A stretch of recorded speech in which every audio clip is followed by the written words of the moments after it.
तो हेलो दोस्तों, सफलता एक्सप्रेस के इस धुआंधार एपिसोड में आपका स्वागत है। कैसे हैं आप लोग?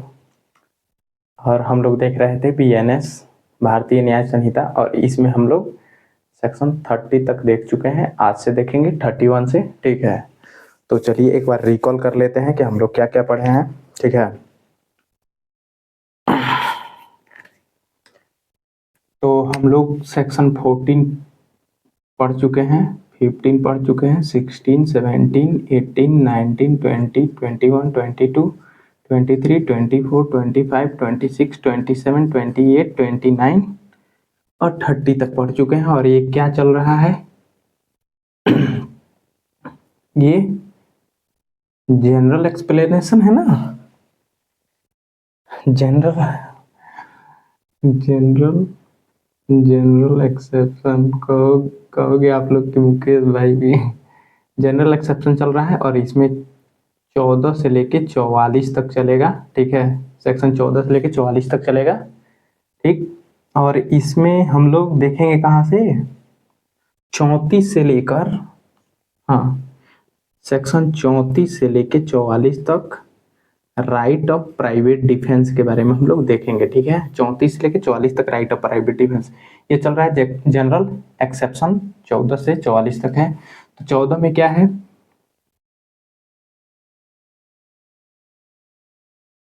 14 और 17 बात करता है किसका?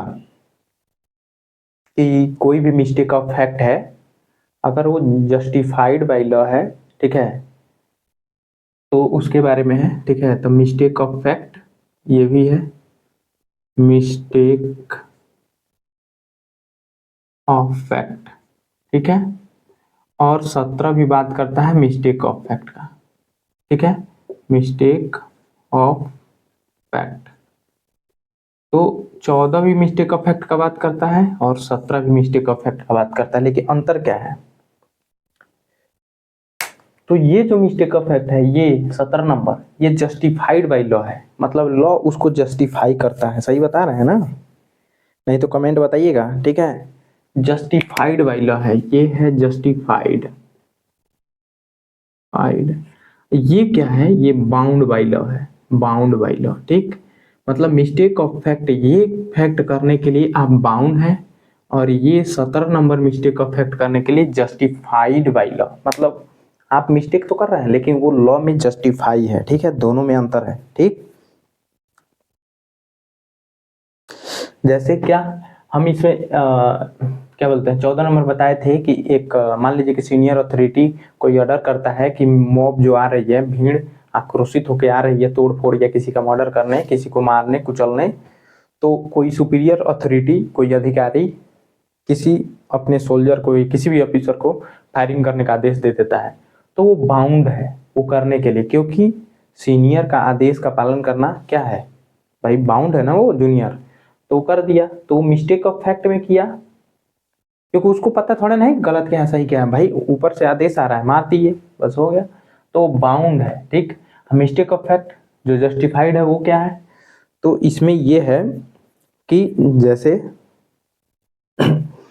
हम पुलिस अधिकारी हैं, हमारे सामने कोई मर्डर हो गया, हमने उसको गिरफ्तार करके मजिस्ट्रेट के सामने पेश कर दिया, बाद में पता चला कि नहीं वो राइट ऑफ प्राइवेट डिफेंस में वो मर्डर किया था, तो हमने उसको अरेस्ट किया, तो क्या ये जस्टिफाई है कि नहीं लॉ द्वारा?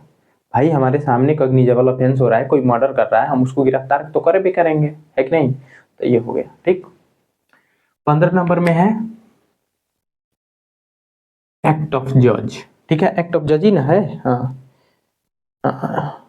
एक्ट ऑफ जज। ठीक है, एक्ट ऑफ जज, एक्ट ऑफ जज व्हेन एक्टिंग जुडिशियली, नहीं, एक्टिंग जुडिशियली।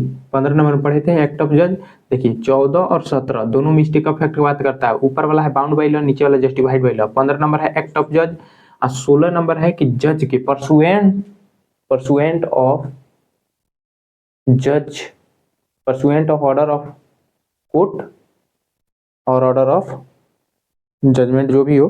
ठीक है, तो परसुएंट टू जजमेंट और ऑर्डर ऑफ द कोर्ट। ठीक है, तो ये क्या है? परसुएंट ऑफ कोर्ट और ऑर्डर। मान लीजिए कोर्ट के आदेश से जो हैंगमैन है किसी को फांसी पे लटकाता है तो क्या उसके लिए दोषी है वो? उसके लिए उसको सजा मिलेगी? नहीं, वो कोर्ट के ऑर्डर से उसको फांसी चढ़ा रहा है। और कोई जज मतलब उसके सामने कोई एविडेंस दिया गया, उस एविडेंस के बिहाफ पे वो किसी को सजा सुना दे रहा है, बाद में हाई कोर्ट उस पर रोक लगा देता है, कहता है कि नहीं ये गलत है क्योंकि वो एविडेंस ही फर्जी था या जो भी हो, आगे चल के उसको रोक लगा देता है, तो क्या जज द्वारा जो दिया गया पनिशमेंट था उसके लिए जज लायबल है? नहीं भाई, कानून ने उसे पावर दिया है। ठीक है, तो एक्ट ऑफ जज एक्टिंग जुडिशियली, ये भी क्या है, जनरल एक्सेप्शन में आ जाएगा और उस पर कोई कार्रवाई नहीं होगी। अगर जज के आदेश पे कोई कार्य हो रहा है, मैं जज हूँ, किसी पुलिस अधिकारी को मैं आदेश दे रहा हूँ कि उसको गिरफ्तार करके लाओ, ठीक है, बाद में उसको मैं छोड़ देता हूँ, देखता हूँ कि भाई उसने कोई मतलब ऑफेंस नहीं किया है, तो क्या पुलिस अधिकारी जो मेरे आदेश पे गिरफ्तार किया वो उसके लिए लायबल है? नहीं, मतलब उसको सजा मिलेगी? नहीं, क्यों कि परसुएंट ऑफ कोर्ट या ऑर्डर, कोर्ट के ऑर्डर पे, आदेश पे वो काम कर रहा था, तो 16 आ जाएगा। ठीक है ना, चलिए ठीक। अब क्या है, 21 और 22 क्या है, चाइल्ड वाला है, चाइल्ड। ठीक है, इसमें है बिलो 7 ईयर्स, इसमें अबव 7 ईयर्स और बिलो 12 ईयर्स। ठीक है ना, तो 18, 19, 20। 20 क्या है, ऑन साउंड माइंड। ठीक, तो 17 क्या है, 18 क्या है, 19 क्या है, तो 18 है इंटॉक्सिकेशन है क्या? एक्सीडेंट है। ठीक है ना, 18 19 दोनों एक्सीडेंट है। ठीक, ठीक, 18 में क्या है, एक्सीडेंट। 19 में भी है, लेकिन 19 में आपको हार्म कर रहा है, स्लाइट हार्म कर रहे हैं, बिगर हार्म को रोकने के लिए। ठीक है ना, मतलब मान लीजिए ये भी कोई एक्सीडेंट है, मतलब आप छोटा मोटा कोई एक्सीडेंट कर रहे हैं बड़े एक्सीडेंट को रोकने के लिए। समझ में आ रहा है? जैसे मान लीजिए कि मेरा पानी वाला जहाज है, ठीक, अब दोनों साइड देख रहे हैं कि एक एक नाव चल रही है, अचानक मेरे सामने मेरे नाव के सामने पहाड़ पर्वत आ जाता है। पानी में पर्वत होता है ना समुद्र में, तो समुद्र में अचानक देख रहे हैं कि पहाड़ सामने आ गया। अगर नहीं मोड़ते हैं तो बड़ा जहाज जिसमें 5,000 लोग हैं या जो भी है, या जो भी सामान है और लोग हैं, सब लोग मारे जाएंगे, जहाज टूट जाएगा, डूब जाएगा, ठीक, क्रैश कर जाएगा। और अगर लेफ्ट ले मान लीजिए कि इस साइड घुमाते हैं तो 5 लोग नाव में मारे जाएंगे क्योंकि उससे टकराएगा उसके नाव से। इधर करते हैं तो एक और नाव है बड़ा सा जिसमें 100-150 लोग हैं, तो क्या करेंगे हम, तो इधर मोड़ेंगे जिसमें 5 लोग, क्योंकि बड़ा हार्म अगर किसी को नहीं मानना है, सीधे टकरा जाएंगे तो भाई बड़ा जहाज है, 5,000 लोग जाएंगे, ठीक, इधर मुड़ेंगे तो 200 लोग जाएंगे। यानी कि बड़ा हार्म को रोकने के लिए हम 4-5 लोगों का जान जोखिम में डाल सकते हैं, कोई दिक्कत नहीं है। तो वही है 19 में। ठीक है ना, हार्म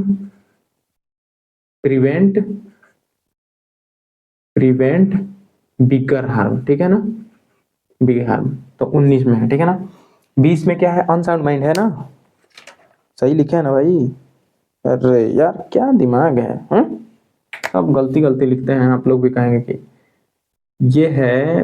21 में है चाइल्ड 7 ईयर्स वाला, ठीक, और मतलब 20 में है चाइल्ड 7 ईयर्स वाला, 21 में भी चाइल्ड है, ठीक है ना, 7 साल से ऊपर और 12 साल से नीचे का। ठीक है, तो मतलब इसको 20 वाले को क्या बोलता है, डॉली इन कैपेक्स, और 21 वाले को क्या बोलते हैं, डॉली कैपेक्स। ये पढ़ चुका है। 22 में है ऑन साउंड माइंड, ठीक है ना, ऑन साउंड माइंड द्वारा। 23 और 24 में क्या है, इंटॉक्सिकेशन, ठीक, 24 में है इंटॉक्सिकेशन। ठीक है, अब 22 में है ऑन साउंड माइंड, है ना, हाँ ठीक है, act of person of on sound mind.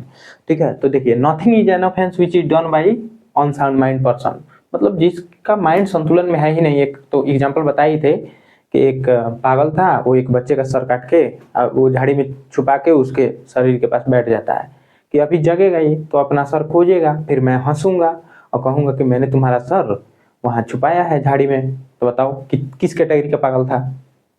तो बताइए उसके द्वारा किया गया कोई एक्ट ऑफेंस में आएगा? नहीं, बस उसको गिरफ्तार करके पागल खाने में भेज दिया जाएगा, लेकिन उस पर मर्डर का केस नहीं चलेगा। ठीक है, तो nothing is an offence which is done bye on sound mind of person, ठीक है। इंटॉक्सिकेशन भाई, इंटॉक्सिकेशन दो है, एक है कि वॉल्यूंटरी इंटॉक्सिकेटेड है, मतलब जानबूझकर हम खुद पिए हैं, पियक्कड़ हैं, तब किसी का मर्डर करना है तो भाई मर्डर के लिए लायबल हो जाएंगे।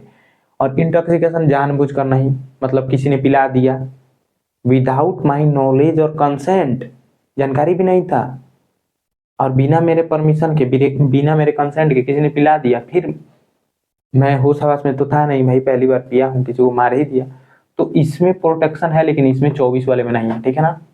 तो ये हो गया, समझ में आ रहा है ना। और 25 क्या है भाई, the act not intended and not known to be likely to cause death और ग्रीवियस हर्ट, ठीक है, डन बाई कंसेंट। तो मतलब कंसेंट से जैसे मान लीजिए कि दो लोग खेल खेल रहे हैं, तो इसमें क्या है, फुटबॉल उटबॉल समझ लीजिएगा, ठीक है ना, दो लोग खेल खेल रहे हैं तो उसमें कंसेंट तो रहेगा ही। 26 में भी क्या है, मतलब वही चाइल्ड, अगर चाइल्ड का जो है, ठीक है ना, act not intended cause death by consent in good faith for person benefit, ठीक है ना, 26 में भी वही है। लेकिन 26 में वही नहीं है, वो सर्जन वाला है ना, इसमें भी कि अगर कोई डॉक्टर सर्जन, ठीक है ना, सर्जन कोई किसी का इलाज कर रहा है तो भाई कंसेंट आप देंगे तभी तो वो ऑपरेशन करेगा, ऑपरेशन में आपकी मृत्यु हो जाती है तो सर्जन का क्या दोष है भाई। और 27 में भी है good faith on sound mind और चिल्ड्रन का, ठीक है ना। तो इसमें क्या हो जाएगा, on sound mind, on sound mind और चाइल्ड का के बेनिफिट में उसके गार्जियन द्वारा दिए गए कंसेंट पे अगर कोई डॉक्टर काम कर रहा है, उसका इलाज कर रहा है, उसमें उसकी डेथ हो जाती है तो डॉक्टर का कोई वो नहीं है, ठीक है ना। उसके बाद 28 में क्या है, consent known to be given under the misconception, ठीक है। तो अब देखिए इसमें 28 में मिसकंसेप्शन से कोई कंसेंट दिया है, मिसकंसेप्शन से, तो कंसेंट वैलिड नहीं है, इनवैलिड मान लिया जाएगा, ठीक है ना। और उसके द्वारा कराया गया जो भी ऑफेंस है मान लिया जाएगा कि आपने, है ना। देखिए a consent is not such a consent as is intended by any section of this Sanhita, जो consent is given by a person under fear और इंजरी। ए नंबर कहता है कि फियर और इंजरी और मिसकंसेप्शन से। बी नंबर कहता है कि ऑन साउंडनेस ऑफ माइंड और इंटॉक्सिकेशन से लिया गया है, ठीक है, या 12 साल से। तो इसमें 3 है मिसकंसेप्शन में, पहला मतलब ए बी सी करके है, ठीक है ना। तो ए में है इंजरी, फियर, इंजरी और मिसकंसेप्शन से लिया गया है। देखिए ए में है फियर, इंजरी और मिसकंसेप्शन से 28 का ए। बी कहता है क्या कि ऑन साउंडनेस ऑफ माइंड से, ठीक है ना, ऑन साउंडनेस माइंड, मतलब ऑन साउंडनेस माइंड, माइंड ठीक ही नहीं था, या इंटॉक्सिकेशन में शराब पिला के तब कंसेंट ले लिए, तो वो बी नंबर है। सी नंबर है कि 12 years of, under 12 years of age, मतलब 12 साल से नीचे का कोई है और उससे हम कंसेंट ले लिए, तो वो कोई भी कंसेंट वैलिड नहीं है, ठीक है। 29 क्या कहता है, exclusion of act which are offences independently of harm cause, ठीक है ना।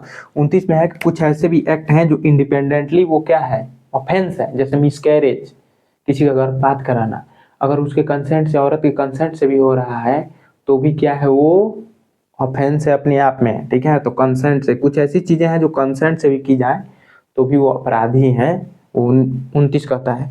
30 क्या है, act done in good faith for benefit of person without consent, ठीक है। तो good faith without consent, without consent, ठीक है ना। बिना कंसेंट से गुड फेथ में किया गया कार्य ऑफेंस में नहीं आएगा। जैसे मान लीजिए बच्चा पानी खरीदने आया, 25 रुपए लेके आया, हम 25 रुपए लेकर पानी दे दिए, नीड वाला, तो भाई गुड फेथ में ना है। अब वो पानी नाक से पी रहा है, उसके दिमाग में चढ़ गया, मर गया, भाई उसके लिए हम लायबल हैं। तो ऐसा तो नहीं होगा, लेकिन मतलब एक बात, एग्जाम्पल बता रहे हैं, नाक से कोई पानी नहीं पीता है, लेकिन अरे कहने का मतलब है कि किसी के अगर गुड फेथ में कोई काम हो रहा है और उससे उसको, जैसे मान लीजिए कि एक एग्जाम्पल बताए थे कि बालकनी से एक बच्चा गिर रहा था, फॉरेन का था, वो बहुत फेमस हुआ था, आप देखे होंगे यूट्यूब पे रील्स में, या ऐसे ही फेमस हुआ था बहुत। वो बच्चा बालकनी से गिर रहा था, एक व्यक्ति उधर से जा रहा था, वो कैच कर लिया, बाद में उसकी मम्मी बाहर निकली तो जिसने कैच किया था उसी पे केस ठोक दिया कि भाई ये मेरे बच्चे को अच्छे से रोक नहीं पाए, चोट पहुंचा दिए। बताओ यार, हद है, नहीं रोका होता तो मर जाता बच्चा, बच्चा जी तो रहा है ना, तो उसके हाथों से रोकने से चोट लगा था, उस पर केस ठोक दी, ठीक है। तो यहाँ तक हम लोग देख चुके हैं। अब हम लोग देखते हैं 31 से, ठीक है, communication made in good faith. मान लीजिए कोई कम्युनिकेशन गुड फेथ में किया जा रहा है उससे किसी को अगर कोई हार्म हो जाता है तो हम उसके लिए लायबल नहीं है। जैसे मान लीजिए कि डॉक्टर आया, कहा कि ही इज नो मोर, अब हम इतना ही में सुने हम भी नो मोर हो गए। अरे मतलब कोई डॉक्टर है, आपको पता है कि वो मेरा दोस्त, भाई दोस्त नहीं तो आशीष को सब कोई समझ जाएगा। मतलब कोई भी एक व्यक्ति है, वो बूढ़ा है, वृद्ध है, ठीक है, और वो हॉस्पिटल में भर्ती है, अब लग रहा है कि नहीं जिएगा। डॉक्टर आया भाई गुड फेथ में, वो बोला कि ही इज नो मोर, और उतने में हम सुन के हलास हो गए, हमारा भी कुछ हो गया, तो भाई उसके लिए वो तो गुड फेथ में दिया, अब हमको कुछ हो गया तो उसके लिए हम लाइबल थोड़ा ना है। तो गुड फेथ में किया गया मतलब कोई भी कम्युनिकेशन क्या है, उससे अगर कोई हार्म होता है तो उसके लिए जिसने कम्युनिकेशन किया है वो उसके लिए लायबल नहीं है। सुनिए, no communication made in good faith for an offence by reason of any harm to the person to whom it is made, मतलब जिसको ये किया गया है अगर उसको कोई हार्म होता है तो उसके लिए करने वाला दोषी नहीं है, ठीक है। If it is made for the benefit of that person, उस पर्सन के बेनिफिट के लिए किया गया है। तो सुनिएगा, इसका इलस्ट्रेशन है, a surgeon in good faith communicate to a patient his opinion that he can not live. एक सर्जन होता है जो उस व्यक्ति के को बोलता है कि तुम अब नहीं जी सकते, और उतना ही में वो मर जाता है, ठीक है। The patient dies in consequences of the shock, उस शॉक को सुन के, मतलब वो सुनता है तो शॉक हो जाता है, मर जाता है। A has committed no offence though he knew it to be likely that the communication might cause the patient death, और ए को मतलब उस सर्जन को पता भी रहता है कि मैं बताऊंगा तो ये मर जाएगा, नहीं भी बताऊंगा तो ये जीने वाला तो है नहीं, भाई वो बता देता है, उससे वो व्यक्ति पेशेंट मर जाता है, तो इन्हें कोई अपराध नहीं किया, ठीक है। उसके बाद से है तो ये तो हो गया 32, act to which a person is compelled by threat, act to which. अब सुनिए 32 में, मतलब हम किसी को आशीष के ऊपर बंदूक भिड़ाए, कहे कि तुम ये ऑफेंस कर दो, तो आशीष के द्वारा मेरे डर से किया गया कोई भी ऑफेंस ऑफेंस में नहीं आएगा, लेकिन लेकिन दो चीजों को छोड़ के, ऑफेंस जिसमें पनिशमेंट डेथ हो, मतलब हम किसी को उस पे बंदूक तान दिए कि तुम उसको मारो जान से, नहीं तो मैं तुमको मार दूंगा, तो भाई वो वैसा नहीं कर सकता है, अगर वो करता है तो उसके लिए लाइबल हो जाएगा, ठीक है। और एक्ट अगेंस्ट, हमें लगा कि भाई उस दिन के जैसे माइक ऑन नहीं हुआ है। और एक्ट अगेंस्ट गवर्नमेंट, मतलब सेडिशन नहीं कर सकते, मतलब राजद्रोह, जो देशद्रोह है जो भी, मतलब हम गवर्नमेंट के खिलाफ कोई एक्ट नहीं कर सकते हैं, कोई भी अपराध, और ऐसा अपराध नहीं कर सकते जिसमें पनिशमेंट डेथ है, मतलब कि किसी का मर्डर नहीं कर सकते हैं, ठीक है। तो सुनिएगा 32 में, except murder and offence against the state punishable with death, nothing is an offence which is done by a person who is compelled to do it by threats which at the time of doing it reasonably cause the apprehension that instant death to that person will otherwise be consequences। सुनिएगा, कह रहा है कि कोई भी offence offence में नहीं माना जाएगा, बस दो चीजों को छोड़ के, कि वो मर्डर ना करे और ऐसा ऑफेंस सरकार के खिलाफ ना करे जिसमें पनिशमेंट डेथ है। इस दोनों को छोड़कर अगर वो उसके उससे कोई भी काम अगर कंपेल्ड करके, मतलब दबाव देकर बंदूक के नोक पे कोई भी काम करवाया जाता है, तो उसके द्वारा किया गया कोई भी ऑफेंस ऑफेंस में नहीं आएगा, क्योंकि भाई डरा हुआ था, ठीक है। ठीक, अब क्यों ऐसा है तो सुनिए 32 में, हम क्यों किसी का जान नहीं ले सकते अपनी जान का बचाव में, तो भाई कैसे ये तुलना किया जा सकता है कि आपके जान की कीमत उसके जान की कीमत से ज्यादा है, कि आप अपने जान के बचाव के लिए दूसरे का जान कैसे ले सकते हैं। समझ में आया ना, प्रिंसिपल ऑफ नेचुरल जस्टिस। अगर आप किसी का जान बचा नहीं सकते हैं तो आपको किसी का जान लेने का भी अधिकार नहीं है, भले आप मर जाएं, वो सही है, प्रिंसिपल ऑफ नेचुरल जस्टिस। इसीलिए आप डेथ के केस में, जैसे मान लीजिए कि हम बंदूक भिड़ाए या बोले कि उसको मार दो नहीं तो तुमको मार देंगे, तो आप मार नहीं सकते जान से उसको, हाँ कोई चोट वोट हर्ट छोटा सा पहुंचा सकते हैं, लेकिन जान से नहीं मार सकते, है ना, ठीक। हाँ ये हो सकता है कि उस व्यक्ति को पता हो कि हाँ हम मारने आ रहे हैं, तो उसको हम धीरे से रड से मारे, मतलब खूब तेज से भाजे, धीरे से छुआ दिए, वो मरने का एक्टिंग करने लगा, ठीक है, अब बाद में वो बच जाए, फिर हम पे कोई कार्रवाई नहीं होगी क्योंकि हम थ्रेट, मेरे ऊपर दबाव था। तो समझ में आया ना। 32 क्या कहता है कि act to which a person is compelled by threat, मतलब किसी को बंदूक की नोक पे, मतलब बंदूक भिड़ा दी कहे कि उसको मारो, ठीक है, तो आप मार सकते हैं, कोई भी ऑफेंस कीजिए, ऑफेंस में नहीं आएगा, बस डेथ नहीं कर सकते हैं। और राज्य के खिलाफ या देश के खिलाफ जो भी हो, आप कोई ऐसा एक्ट नहीं कर सकते हैं जिसमें, कोई ऐसा ऑफेंस नहीं कर सकते हैं जिस ऑफेंस में पनिशमेंट क्या है, डेथ है, डेथ पनिशमेंट है, उसको छोड़ के आप कोई भी ऑफेंस करिए, बच जाएंगे, ठीक है। अब इसमें correct, provided that the person doing the act did not of his own accord और from a reasonable apprehension of harm to himself short of instant death place himself in the situation by which he became subject to such constant, ठीक है ना। मतलब ऐसा लगे कि आपका death होकर ही देगा तभी आप ऑफेंस करें, ये नहीं कि धीरे से धमका रहा है, खाली चींटी काट रहा है उसको ऐसे कि मारो उसको जान से नहीं तो तुमको चींटी काट लेंगे, तब आप उसको मार दें, ऐसा थोड़े ना। A person who of explanation one कहता है on accord by reason of threat of being beaten joins a gang of dacoit knowing their character is not entitled to be benefit of exception or ground of his having been compelled by his associate to do anything that is an offense by law। देखिए, अब कोई कह रहा है कि हम मेरे sorry sorry अब मान लीजिए हम कहते हैं कि मेरे ग्रुप में शामिल हो जाओ, चलना है डकैती कर रहे हैं, नहीं तो बहुत मारेंगे यार, तुम इस डर से डकैती में शामिल हो गए तो भाई तब नहीं मिलेगा तुमको, ठीक है ना, इसमें डिफेंस नहीं मिलेगा। एक्सप्लेनेशन वन ये कहता है, to a person seized by a gang of a dacoit and forced by threat of instant death to do anything which is an offense by law, for example a smith compelled to take his tools and to force the door of a house for the dacoit to enter and plunder it, it is entitled to benefit of this exception। अब इसमें दूसरा exception ये कहता है कि मान लीजिए एक गोल्ड स्मिथ को, या मान लीजिए कि ये क्या बोलते हैं उसको, क्या लिखा है भाई, थ्रेट,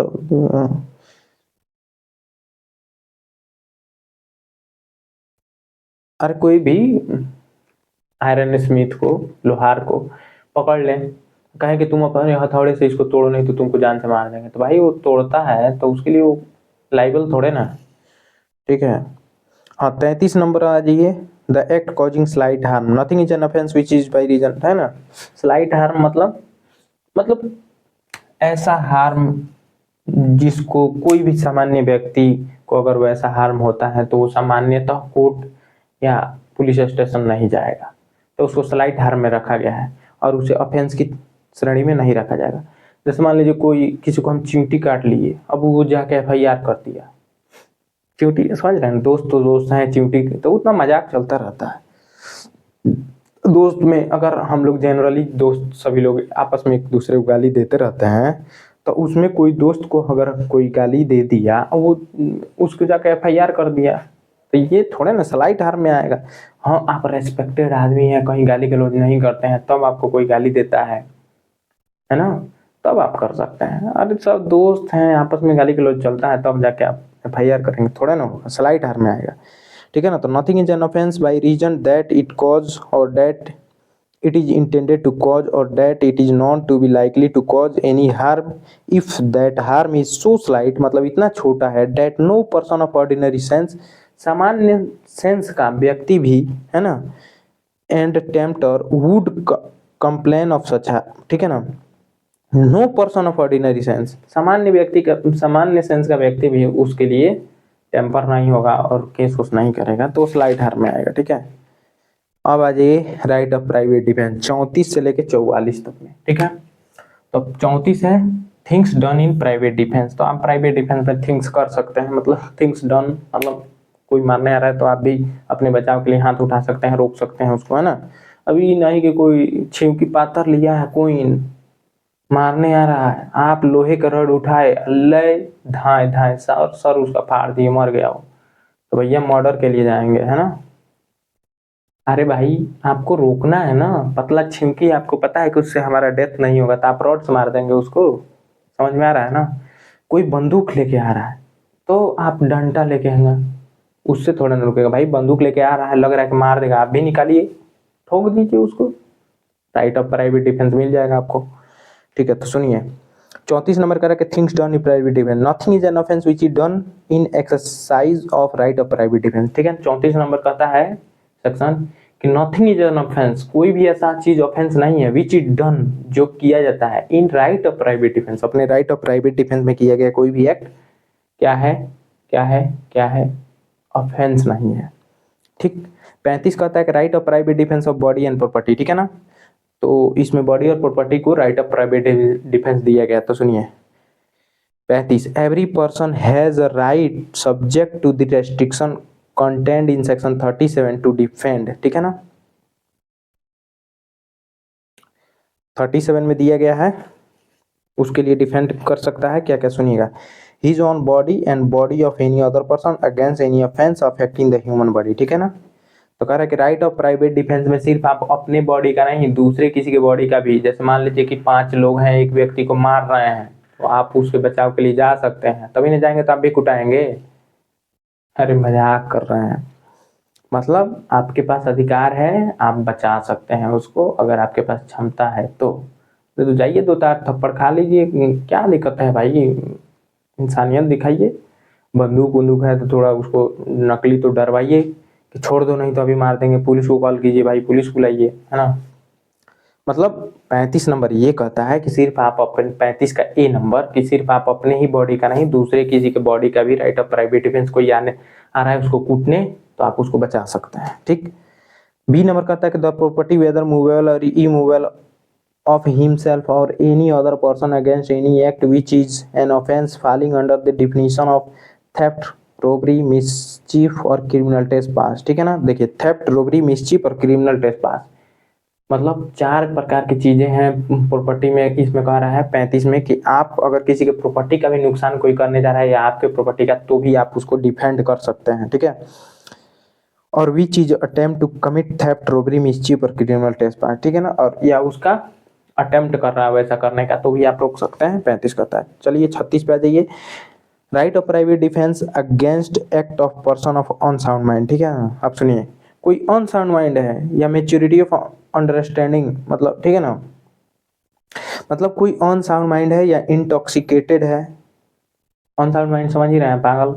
इंटॉक्सिकेटेड मतलब पी लिया है, कुछ समझ में नहीं आ रहा है, मारने आ रहा है, तो भी आप डिफेंस अपना कर सकते हैं। मान लो कोई मारने आ रहा है, तो भाई पिया है तो हमको क्या कर, हमको मार देगा ऐसे, तो हम रोक सकते हैं ना, रोकने में उसको चोट लग गया तो हम क्या करें, है ना, तो आपको मिल जाएगा डिफेंस। ठीक है, तो सुनिए, when an act which would otherwise be a certain offence is, देखिए बेयर एक्ट पढ़ रहा है, बेयर एक्ट आप लोग के पास होना चाहिए। ठीक है, सुनिए 36 number, when an act which would otherwise be certain offense is not that offense by reason of the youth, the want of maturity of understanding, the unsoundness of mind or intoxication of person doing that act, or by reason of any misconception on the part of the person, every person has same right of private defense against that act which would have if the act were that offense। ठीक है, कह रहा कि अब illustration देखिए, Z a person of unsound mind attempt to kill A, Z is guilty of no offence. ठीक है, देखिए जेड अनसाउंड माइंड है, वो एक व्यक्ति ए को किल करने जा रहा है या किल कर दिया, तो वो उसके लिए ऑफेंस है नहीं। लेकिन अगर ए उस, मान लीजिए कि जेड अनसाउंड माइंड है, मतलब पागल है, एक व्यक्ति जेड ए को मारने जा रहा है, तो वो अपने बचाव के लिए इसको मार दिया, तो क्या वो ऑफेंस किया नहीं, वो राइट ऑफ प्राइवेट डिफेंस में वो भी बच जाएगा भाई। तो सुनिए, Z a person of unsound mind attempt to kill A, Z is guilty of no offence but A has same right of private defence which he would have it if Z were sane. ठीक है ना, लेकिन कह रहा है कि ए के पास भी राइट ऑफ प्राइवेट डिफेंस है, वो बचाव कर सकता है अपना। ठीक है ना, हो गया, आगे बढ़िए। 37 नंबर बहुत इंपॉर्टेंट है भैया, सुनिए, act against which there is no right of private defence. ठीक है। 37 नंबर कह रहा है कि कोई राइट ऑफ प्राइवेट डिफेंस नहीं है। इसमें कौ कंडीशन दिया है सुन लीजिए, ABC 3 को। कह रहा है कि पब्लिक सर्वेंट अगर कोई है अपने काम का अंजाम दे रहा है तो आप उससे अब मान लीजिए आपने कोई ऑफेंस किया, वो अरेस्ट करने आया है, आप ऑफेंस नहीं भी किए फिर भी वो अरेस्ट करने आया है तो भी आप चुपचाप अरेस्ट हो जाइए। अरेस्ट वारंट पूछिए कि अरेस्ट वारंट कि कहाँ है मेरा, किस ऑफेंस में कर रहे हैं। अगर वो नहीं बताता है तो चुपचाप चले जाओ, नहीं तो थप्पड़ खाओगे, लात जूता खाओगे, क्या फायदा है भाई। तो समझ रहे हैं ना भाई, उसको अथॉरिटी दिया गया है अरेस्ट करने का तो अरेस्ट करके ले जाएगा आपको। आप जाइए जज के सामने बोलिए, अपने वकील से कहिए, है ना। लेकिन उसको अगर आप मना करते हैं गिरफ्तार मत क्यों कर रहे हो, ये है तेरा भाई, तो भाई वो तो कूटेगा ही। अगर आप कमजोर पड़ेंगे तो कूटेगा ना। सामान्य आदमी हम लोग क्या है भाई, कुटाने के लायक ही है कि नहीं है। अगर पुलिस कोई गिरफ्तार करने आता है तो हम क्या कहेंगे कि भाई मुझे क्यों गिरफ्तार कर रहे हो, अरेस्ट वारंट दिखाओ। नहीं दिखाता है तो भी हम कुछ कर थोड़े ना लेंगे भाई, उस पर हाथ होत उठाएंगे या कुछ भी करेंगे तो उल्टे में और सेक्शन थोप देगा, है ना। समझ में आ रहा है ना। तो इसीलिए चुपचाप चले जाओ। अगर वो कहता है कि ये कबूल कर लो तो भी कबूल कर लो भाई वहां, नहीं तो पिटाओगे, क्या फायदा है। समझ रहे हैं ना। और आपको जज के सामने बोलिए, अपने एडवोकेट के माध्यम से बोलिए, है ना। तो बचाव करना है कि नहीं अपना, तो दिमाग लगाना पड़ेगा ना। देखिए पुलिस से किया गया कोई भी बयान आप देते हैं कि हाँ मैंने किया ये वो तरह वैसे कुछ भी, not relevant before the court या जज के सामने उसकी कोई वैल्यू नहीं है। अगर जज के सामने आप कह देते हैं कि नहीं मैंने नहीं किया, जबरदस्ती लिए हैं, तो कुछ कर थोड़े ना पाएगा पुलिस वाला जज के सामने जाने के बाद। सुनिए, तो कह रहा है कि पब्लिक सर्वेंट है तो आप उसके सामने राइट ऑफ प्राइवेट डिफेंस का यूज नहीं कर सकते हैं, ठीक है। या डायरेक्शन ऑफ पब्लिक सर्वेंट, मतलब पब्लिक सर्वेंट के डायरेक्शन में कोई काम हो रहा है, ठीक है ना, ठीक, तो भी आप राइट ऑफ प्राइवेट डिफेंस नहीं ले सकते हैं, ठीक है। सी नंबर का है कि in case which there is time to have course to protect of the public authority, ठीक है। या मान लीजिए कि कोई आप पर हमला करने जा रहा है या कर रहा है या आपको दौड़ा रहा है मारने के लिए, और आपके पास एक विशेष गैप है कि आप पुलिस को कॉल कर सकते हैं या लोगों से सहायता मांग सकते हैं, तो वहां भी आपको राइट ऑफ प्राइवेट डिफेंस नहीं मिलेगा। ये नहीं कि वो मारने आ रहा है, आप भाग रहे हैं, ईंटा उठा लिए, तब रुक गए, आप इतना दूर पे आ गए तब उसको ईंटा से मार रहा है, ये राइट ऑफ प्राइवेट डिफेंस थोड़े ना है। समझ में आ रहा है ना। अगर गैप है, आपके पास टाइम है पुलिस को कॉल करने का या लोगों से मदद लेने का, तो वहां पे आपका राइट ऑफ प्राइवेट डिफेंस नहीं है, वो सी कहता है इसका, ठीक है ना। देखिए, there is time to have recourse, मतलब आपके पास रीजनेबल टाइम है रिकोर्स करने का, है ना। तो अब इसका 2 नंबर का right of private defence is no case extend to the inflicting of more harm than it is necessary to inflict the purpose of the defence, ठीक है ना। कह रहा है कि राइट ऑफ प्राइवेट डिफेंस आप उतना ही यूज करेंगे जितना जरूरी है। अब वो डंडे पतला डंडा से लेके आ रहा है मारने, अब आप उसके बचाव में रॉड उठाए या लाठी ले, लाठी ले, लाठी पटवा दिए बेंग के जैसे, उसको छितरा गया, मर गया। तो यू आपने क्या किया, यू हैव एक्सीडेड, मतलब exceed your right of private defence. तो ये किस में फॉल हो जाएगा, कॉजिंग डेथ नेग्लिजेंट, उसमें नहीं, कल्पेबल होमिसाइड में चल जाएगा। राइट ऑफ प्राइवेट तो culpable homicide not amounting to murder में आ जाएगा, ठीक है। इसका एक्सप्लेनेशन 1 देखिए, 37 का एक्सप्लेनेशन 1 क्या कहता है, person is not deprived of right of private defence against act done or attempted to be done by a public servant as unless he knows or has reason to believe that person doing the act is such public servant, ठीक है ना। कह रहा है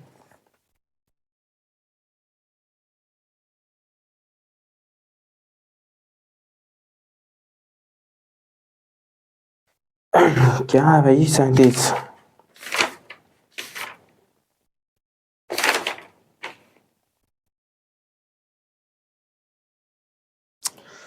जो भी हो, लेकिन 37 का एक कहना है कि अगर पब्लिक सर्वेंट है, कुछ ऐसा कर रहा है जो उसे नहीं करना चाहिए, लग रहा है कि आपको मार ही देगा आप जान से, तो वहाँ पे आपको राइट ऑफ प्राइवेट डिफेंस मिल जाएगा।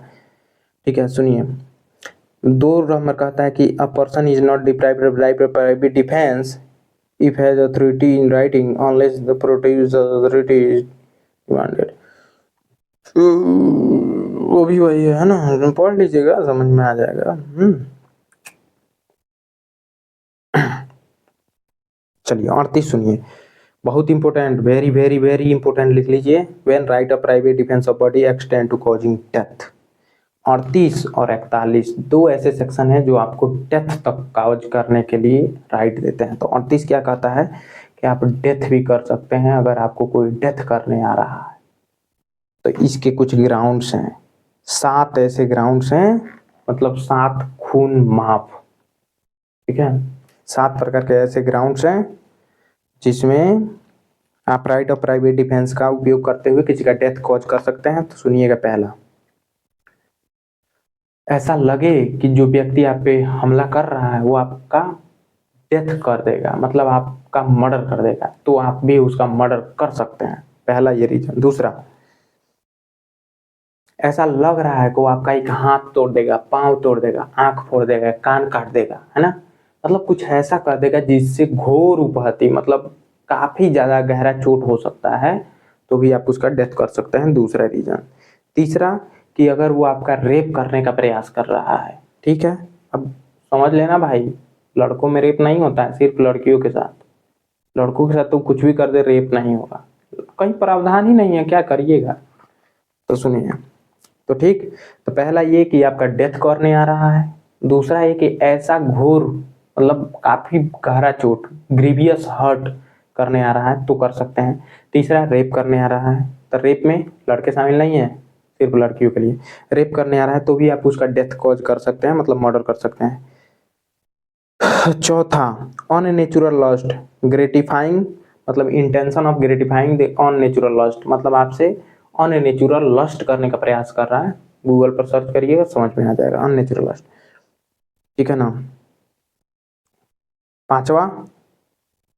पांचवा, किडनैप या अबडक्ट कर रहा है, मतलब आपको किडनैप कर लिया तो किडनैप करके कुछ भी कर सकता है ना, आपका मर्डर कर सकता है, रेप कर सकता है, कुछ भी कर सकता है। तो पांचवा है किडनैप या एबडक्शन या किडनैप। ठीक, छठा क्या है,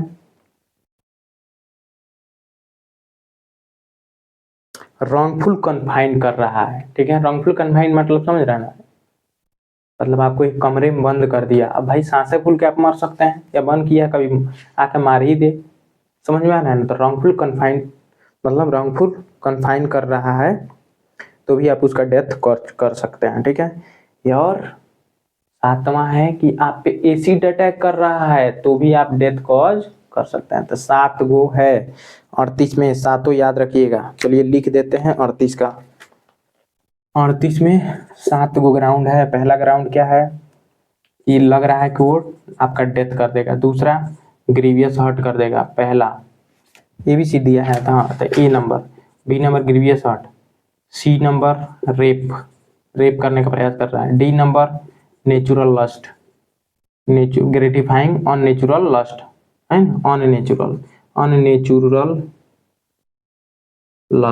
अननेचुरल लस्ट करने का प्रयास कर रहा है, डी नंबर है ना। ठीक ठीक, और ई नंबर किडनैप या एबडक्ट करने का प्रयास कर रहा है, ई एफ में क्या है, रॉन्गफुल कन्फाइंड करने का प्रयास कर रहा है। जी नंबर क्या है, एसिड अटैक करने का प्रयास कर रहा है। तो देखिए 7 ग्राउंड हैं जिस पे आप डेथ कॉज कर सकते हैं किसी भी व्यक्ति का। ठीक, अब आ जाइए 39। तो 35, 36, 37, 38 हो गया। 39, when such right of causing death. ठीक है ना। 39 नंबर कह रहा है कि कब आप डेथ को छोड़कर दूसरा कोई भी हार्म कर सकते हैं। तो देखिए, अगर इसमें कोई भी, मतलब डेथ लग रहा है कि वो डेथ नहीं कर सकता है, ग्रीवियस हर्ट नहीं कर सकता है, रेप नहीं कर सकता है, नेचुरल हर्ट कुछ भी नहीं, मतलब अगर वो आपको चोट पहुंचा रहा है तो आप भी उसको चोट पहुंचा सकते हैं डेथ को छोड़कर। वो 39 कहता है। तो सुनिए 39 में, if offence be not of any of the description specified in 38, the right of private defense of body does not extend to voluntary causing of death to assailant, but does extend under the restriction specified in 37 to the voluntary causing the assailant of any harm other than death। ठीक है ना। कार्य का 38 में दिया गया कोई भी बात अगर नहीं दिखता है तो आप डेथ को छोड़कर कोई अदर हार्म कर सकते हैं अपने बचाव के लिए। ठीक है, 39 ये कहता है। 40 में आ जाइए, commencement to continuance of right of private defence. ठीक कह रहा है 40 ये कह रहा है कमेंसमेंट एंड कंटिन्यूएंस, कह रहा है कि कब से शुरू होगा और कब तक रहेगा राइट ऑफ प्राइवेट डिफेंस आपके पास। अब मान लीजिए कि वो आपको मारने आया, मार दिया, हाई सुख आप पिटा गए, बेंग के जैसे छितरा गए, वो पीछे मुड़ के जाने लगा, आप पीछे से ईंटा उठाए पीछे से मार दिए, उसके सर पे मर गया, तो क्या ये राइट ऑफ प्राइवेट डिफेंस पे आएगा? कदापि नहीं। राइट ऑफ प्राइवेट डिफेंस का मतलब है कि डिफेंस आप रोकें, रोकने में उसको चोट लग जाए। समझ में आ रहा है ना। जैसे वो मार रहा है अपने बचाव के लिए, आप मार दिए, अब वो मार के आपको बेंक के जैसे छितरा दिया, अब वो जा रहा है, तब आप पीछे से उठ के धीरे से ईंटा उठा के मार दिए, तो राइट ऑफ प्राइवेट डिफेंस पे नहीं आएगा। कहने का मतलब ये है कि जब तक वो मार रहा था तभी तक आपके पास राइट ऑफ प्राइवेट डिफेंस का अधिकार था। मार कर चला गया या जा रहा है तब आप पीछे से मार रहे हैं, आप अगर प्रूफ भी कर देते हैं ना, नहीं आप ये भी कहते हैं कि नहीं मैंने राइट ऑफ प्राइवेट डिफेंस में, कोर्ट मानेगा नहीं, कहेगा कि आप पीछे से कैसे मार दिए, आपको कैसे पता चला, मतलब कैसे पता चला क्या? वो कहेगा कि पीछे से आप मारे कैसे, इसका मतलब है कि ये जा रहा था, उल्टे आप पे मर्डर का केस लग जाएगा या कुछ और का। ठीक है ना, आप ही का केस आप ही पे घूम जाएगा, है ना। हार गए भाई। तो 40 ये कहता है कब शुरू होगा राइट ऑफ प्राइवेट डिफेंस आपके पास और कब तक रहेगा? तो जब तक वो मार रहा है या आप पे हमला कर रहा है या आपको डेथ करने का, जैसे मार के चला गया फिर वो देख रहा है, फिर लग रहा है कि आके फिर मारेगा, तब तक, जब तक आपको डर है तब तक राइट ऑफ प्राइवेट डिफेंस है, डर खत्म राइट ऑफ प्राइवेट डिफेंस खत्म। ठीक, 40 ये है। अब 41, 42, 43, 44 जल्दी देख लिया जाए। हार गए भाई, पता नहीं रिकॉर्डिंग हो रहा है कि नहीं। चलिए आ जाइए 41, when right of property extend to causing death. देखिए अब प्रॉपर्टी में right of private defence of causing death, right of property article section 41 कहता है कि कब आप किसी का डेथ कर सकते हैं प्रॉपर्टी को डिफेंस करते हुए, प्रॉपर्टी को बचाते हुए। तो सुनिएगा, इसमें 1 2 3 4 5 चीजें हैं जिसको याद रखिए। पहला है रोबरी, अगर कोई रोबरी कर रहा है या हाउस ब्रेकिंग कर रहा है, सनसेट बिफोर सनराइज, ठीक है ना, रात के समय कोई हाउस ब्रेकिंग मतलब घर में घुस रहा है, कोई खिड़की दरवाजा तोड़कर या ईंट को तोड़कर, सील जिसको सील मार कर तोड़ना होता है, कहते हैं ना कि सेन मारना। तो देखिए पहला यहां देख लीजिए 41 रोबरी, उसके बाद से हाउस ब्रेकिंग कब? रात के समय, रात में, मतलब हाउस ब्रेकिंग समझ रहे हैं ना, रात में मतलब बिफोर सनराइज, आफ्टर सनसेट, किरण डूबने के बाद, मतलब सूर्य भगवान को डूबने के बाद, मतलब सूर्यास्त होने के बाद, सूर्योदय होने से पहले, तो उसी को बोलते हैं। अरे सब पता है भाई आप लोग को। तो हाउस ब्रेकिंग, पहला रोबरी, दूसरा हाउस ब्रेकिंग, तीसरा मिसचीफ। मिसचीफ मतलब शरारत। कैसा होना चाहिए शरारत? तो कोई एक्सप्लोसिव सब्सटेंस, मतलब कोई बम फेंक रहे हैं, ठीक है, किसी बिल्डिंग पे बम फेंक रहे हैं या कोई एक्सप्लोजन वाला विस्फोटक सामान फेंक रहे हैं, किसी टेंट पे, किसी घर पे, किसी बिल्डिंग पे, किसी वेसल पे, ठीक है ना, किसी ह्यूमन ड्वेलिंग पे, मतलब जिसमें लोग रह रहे हों, है ना, तो भी राइट ऑफ प्राइवेट डिफेंस में उसको मारा जा सकता है जान से। ठीक, और भी, तो ये 1 नंबर मतलब ABC है ना, A है, B है, C है, D में क्या है? थेफ्ट या मिसचीफ।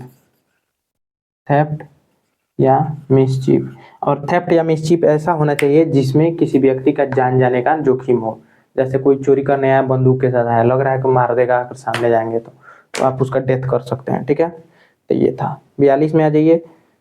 तो 42 में कह रहा है कि अगर इसमें से कोई भी ऐसा नहीं लग रहा है कि आपका डेथ उससे कॉज हो सकता है तो आप डेथ, अब मान लीजिए कोई चोरी आया करने, बंदूक बंदूक लिया नहीं है, आप लोग घर में 20-50 लोग हैं, घेर के ले कुटाई उसका, तो भाई उसमें राइट ऑफ प्राइवेट डिफेंस नहीं आएगा। 20 लोग रह रहे हैं घर में, तो एक एक चोर से कैसे जान का खतरा हो सकता है, वो बंदूक भी नहीं लिया है तो आप उसका जान नहीं ले सकते हैं ना। तो वही 42 कहता है कि when such right extend to causing any harm other than death, death के अलावा कोई भी हार्म कर सकते हैं लेकिन डेथ नहीं। समझ में आया ना। इसमें क्या था, इस चारों में डेथ का संभावना बना हुआ है। वो रोबरी कर रहा है, लग रहा है कि मार भी देगा जान से, है ना। हाउस ब्रेकिंग कर रहा है, बंदूक लेके आया है, राइफल लेके आया है, मिसचिफ कर रहा है, कोई एक्सप्लोसिव सामान फेंक रहा है, लग रहा है कि उससे डेथ हो जाएगा, तो भी आप डेथ कॉज कर सकते हैं। अगर इसमें कोई भी संभावना में मौत लग नहीं रहा है कि किसी का डेथ हो सकता है तो भी, तो आप उसका डेथ नहीं कॉज कर सकते हैं। वो आएगा 43 में।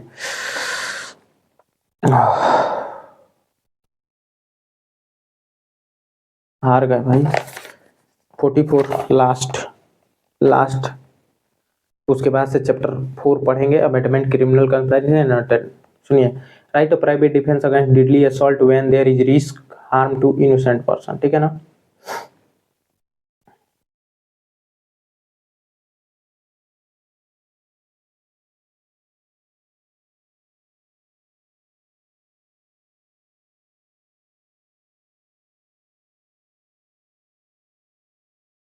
सुनिए, तो कह रहा है right of private defence against deadly assault when there is risk of harm to innocent, मतलब लग रहा है कि आप अगर अपने बचाव करेंगे तो कुछ इनोसेंट लोगों का भी जान जा सकता है, तो कोई बात नहीं, आप अपने बचाव के लिए वैसा कर सकते हैं। जैसे मान लीजिए कि कोई भीड़ आ रही है आपके तरफ मारने के लिए,